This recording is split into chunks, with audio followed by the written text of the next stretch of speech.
Pemirsa, memasuki hari keempat operasi pencarian korban longsor di Cilacap, petugas gabungan terus bekerja menghadapi medan yang berat dan cuaca yang tidak menentu.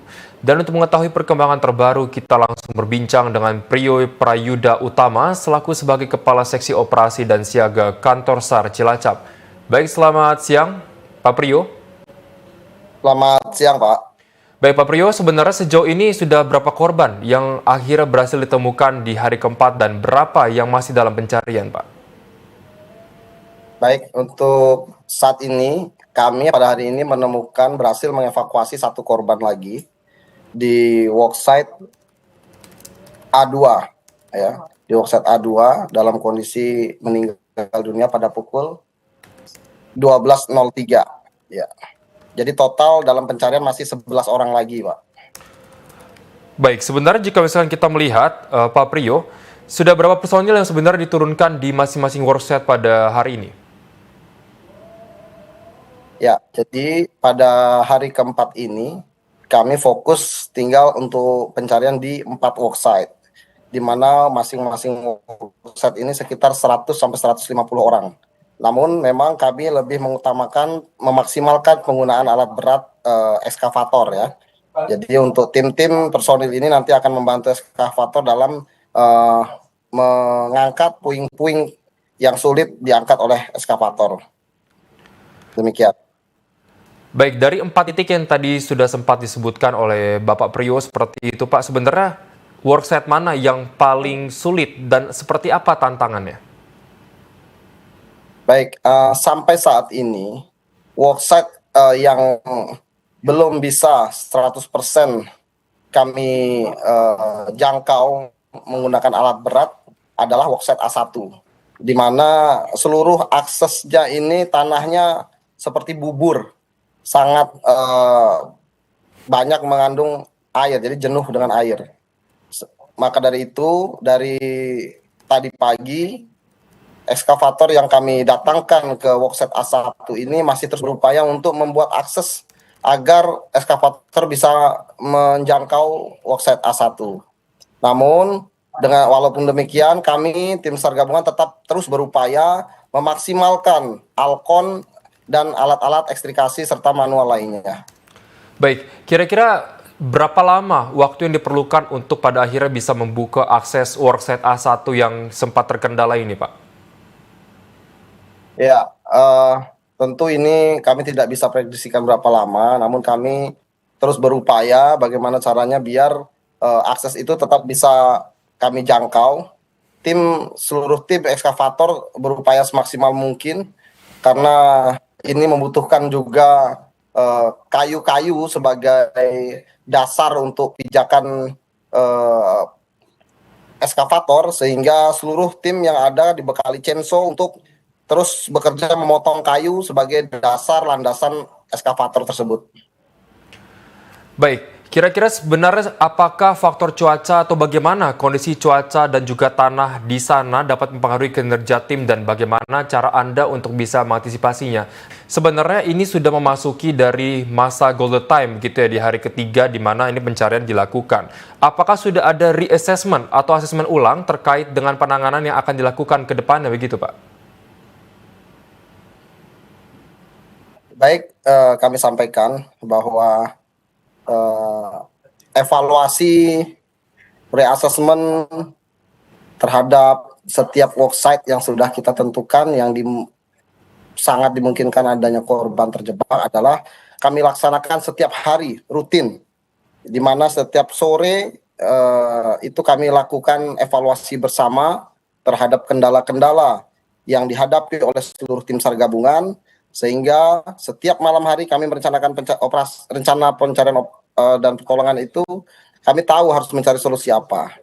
Dan untuk setiap pagi jam 5:30 pagi itu kami selalu mengirimkan tim untuk melakukan reassessment di setiap worksite, sehingga kami mengetahui betul tingkat resiko-resiko yang bakal bisa mengancam untuk seluruh tim yang bekerja, sehingga kami bisa mengantisipasi untuk proses pelaksanaan evakuasi. Demikian.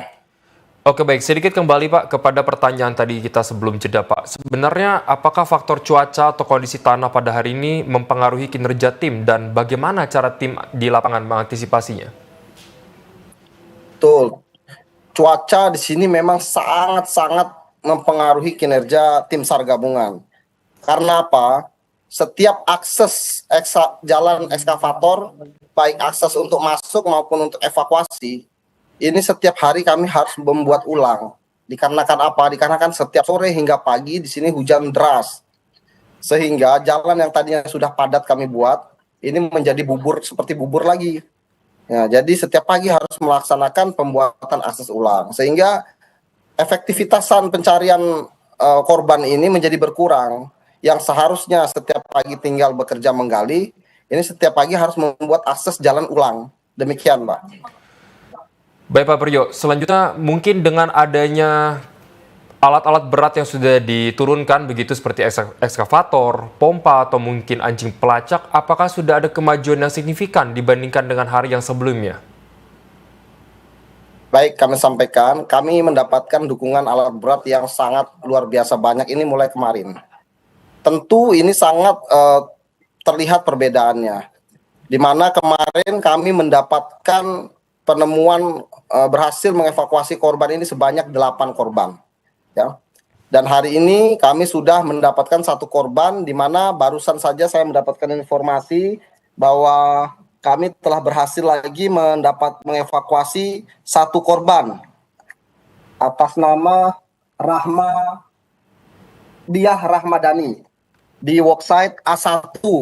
Ya, yang mana saya sampaikan tadi bahwa worksite A1 ini sebenarnya belum dapat dijangkau oleh alat berat, namun tim kami terus berupaya memaksimalkan Alkon dan alat-alat ekstrikasi manual sehingga di worksite A1 sendiri yang mana targetnya adalah berjumlah awalnya 3 orang, kami sudah berhasil mengevakuasi 2 orang korban. Dan sekarang di worksite A1 masih ada target 1 orang lagi. Demikian. Oke, berarti total sudah berapa banyak Pak Priyo korban yang sudah diselamatkan dan juga sudah diketahui identitasnya dari worksite A1 tadi dan total ada berapa lagi dari 3 worksite lainnya begitu Pak? Baik, total yang sudah dievakuasi sampai hari ini yang meninggal dunia adalah 13 orang. Dengan sisa 10 orang dalam pencarian. Oke, baik. Kita akan beralih ke pertanyaan selanjutnya, Pak. Mungkin apakah sudah dipersiapkan dari pihak terkait begitu mengenai langkah jangka menengah, seperti tempat hunian sementara ataupun relokasi warga terdampak dan bagaimana pada akhirnya update-nya? Ya, baik, dapat kami laporkan bahwa dari hasil pertemuan kami dengan BNPB, ya, bahwa kami sempat mendapatkan timnya sudah dikerahkan untuk mendata kebutuhan Huntara. Namun kami tidak bisa menjawab lebih jauh karena ini merupakan ranah dari BNPB, nanti biar BNPB ataupun yang berwenang untuk bisa menjawab hal itu. Demikian. Baik, Pak Priyo. Mungkin untuk pertanyaan terakhir, sebenarnya apabila nantinya pencarian ini harus memasuki hari kelima ataupun lebih begitu hingga di 7 hari, apa strategi yang rencananya akan diterapkan di keesokan harinya, Pak? Gimana Pak? Diulang Pak? Putus-putus. Baik, terkait dengan pencarian yang sudah dilakukan dan harus memasuki hari kelima ataupun hari ketujuh begitu, apa sebenarnya strategi yang akan diterapkan oleh pihak Anda? Baik, tentu strategi yang akan kami lakukan ini berdasarkan dari evaluasi hasil pencarian operasi setiap hari. Misalnya contoh, hari ini, sore ini kami akan melaksanakan evaluasi kendala-kendala apa, kesulitan-kesulitan apa yang dihadapi oleh seluruh tim SAR gabungan, sehingga ini akan menjadi dasar strategi yang akan kami lakukan untuk menyusun perencanaan operasi besok hari. Dan yang pasti, dari seluruh pemetaan sektorisasi yang sudah kami tentukan, kami sangat meyakini bahwa kami sampai saat ini masih meyakini bahwa seluruh korban kita bisa maksimalkan untuk bisa kita evakuasi.